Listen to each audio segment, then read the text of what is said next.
This is our introduction to Flag Dash, a competitive foam dart game mode in which teams score points by eliminating opposing players, reaching the flag first, and running a flag past the opposing team's goal line. Teams compete in 5v5 matches in both a group stage and elimination bracket on fields with an asymmetrical layout.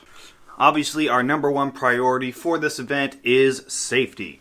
Anyone, whether it be a player, game runner, or spectator, should be keeping an eye out for safety hazards and report them to staff immediately. Eye protection must be worn by all players, referees, staff, and spectators. Players are responsible for ensuring their safety glasses cover their eyes the entire match. Referees will signal players who lose their safety glasses, and players may not proceed until their safety glasses have been corrected. Only the offending player has to stop upon signaling. Players who lose their safety glasses and are unable to replace them quickly will be eliminated at the referee's discretion.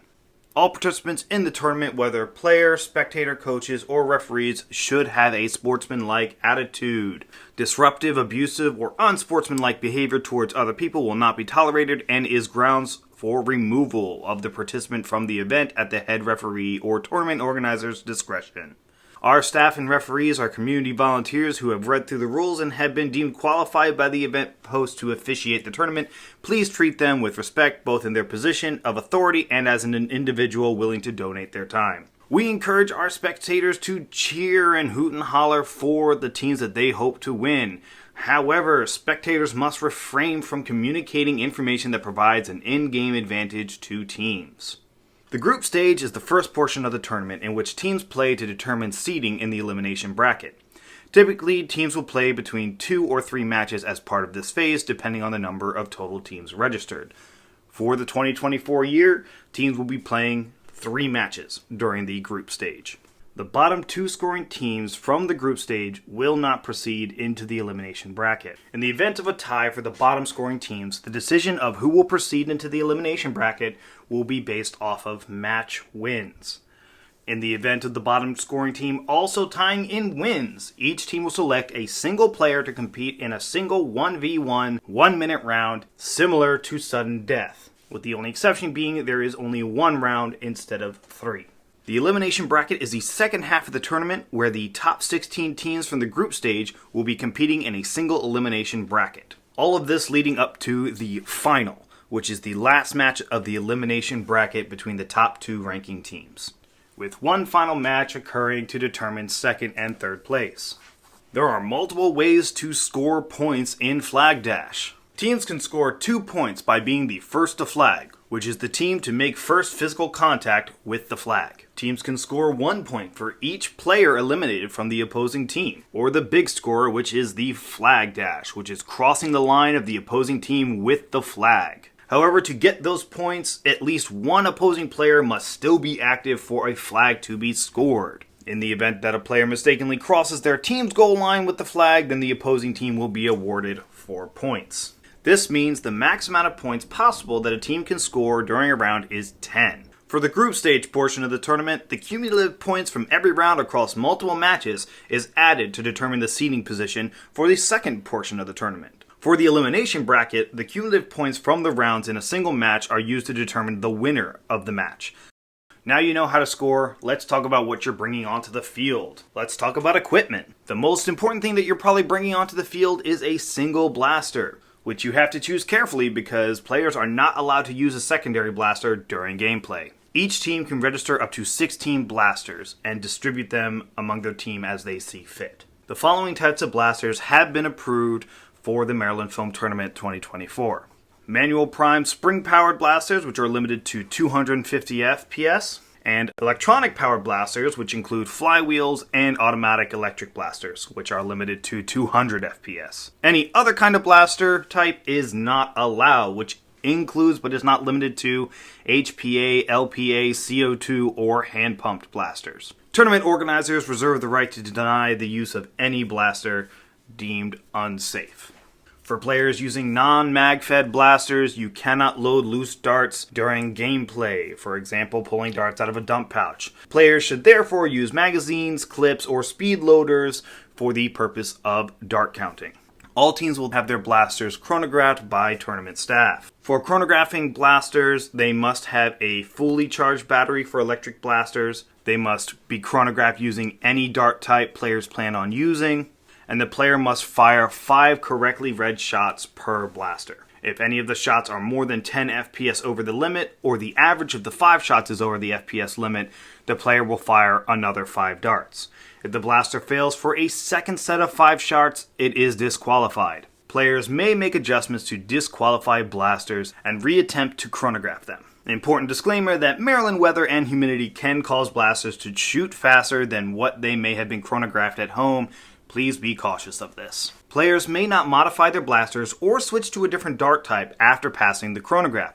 Players caught in violation of these rules intentionally may be removed from the tournament at the head referee's discretion. Tournament staff reserve the right to check any registered blaster at any time after initial check-in to ensure it is compliant with the rules. Speaking of dart type, let's discuss the ammo that you'll be using for the Maryland Foam Tournament. Legal ammo includes soft-tipped half and full-length darts and foam balls, i.e. rival rounds. It must be commercially available foam dart ammo, no homemades or modified darts with the exception of cut-down full lengths. Examples of illegal darts include, but are not limited to, Mega, Mega XL, Rockets, FVJs, Vowberries, Dragon Darts, 50 cal foam balls, throwables of any kind, etc. Teams are expected to provide their own ammo for the entire tournament. For each match, a team is allowed to have 600 pieces of ammo, which they may distribute among themselves as they see fit. Unused ammo does not carry over between matches. Teams must have sufficient magazines and ammo to preload 600 pieces of ammo prior to the start of their match. There is no reloading between rounds, however, teams may redistribute their ammo during the 1 minute between rounds. Players may share ammo during gameplay, such as tossing a mag or moving darts between mags. If a dart is dropped and touches the ground during gameplay, it is considered dead and cannot be used. Official dart sweeps will be announced periodically to allow players to replenish their dart supply. Players may unofficially dart sweep between matches, but must not interfere with the starting of the next match. Any person dart sweeping is entitled to keep what they sweep. When it comes to footwear, metal and plastic cleats are not allowed at the Maryland Foam Tournament. Appropriate turf shoes are allowed but must be approved by the head ref before being allowed onto the field.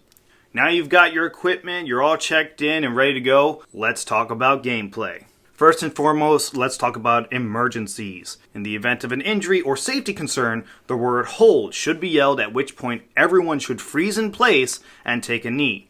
In addition to yelling hold, the referees will do long whistle blows, pause the timer, and activate the buzzer. All gameplay should cease as soon as hold is yelled, and players are not allowed to reload, consolidate darts, or swap mags during a pause. If a player is injured, any rostered player on the team, including a coach, may become an active player for the rest of the match.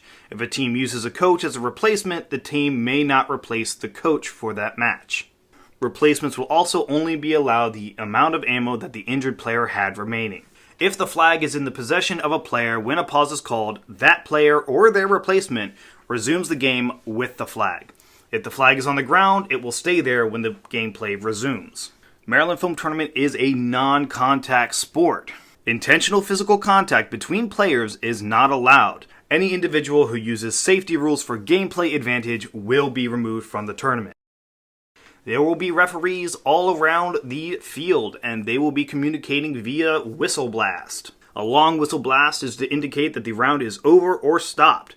This can be due to emergencies, false starts, or victory conditions achieved. A short whistle blast is a referee indicating that the player is hit. Players may not argue with the referee on the field.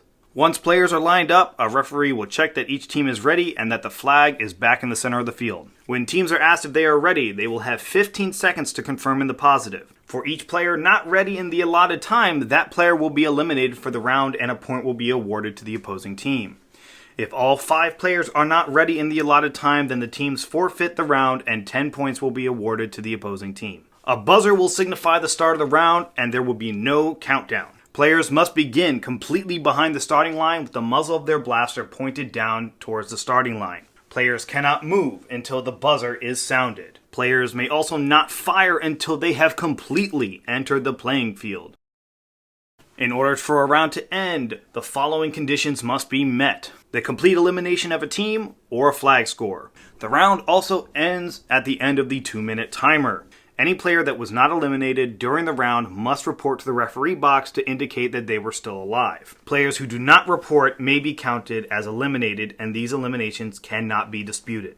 Now we've talked about the beginning and the end of a round, let's talk about the beginning and the end of a match. While teams are not required to have coaches, they are very useful in a team's ability to play. Teams will designate who their coach and active players are for the entirety of the match, and they may only be changed out between matches. Only one member of the team may be designated as a coach for that match. Coaches may communicate to their team any important information that they deem relevant, however, they may not use voice enhancement devices. And they must also stay on their team's side of the field, with the starting side of the match for that team being randomly decided. Teams will then switch sides for the following round with a 1-minute timer between rounds. If after the second round the teams are tied, a third round will be played, and teams will be randomly assigned a side. Teams will be given 3 minutes to reload up to 200 rounds.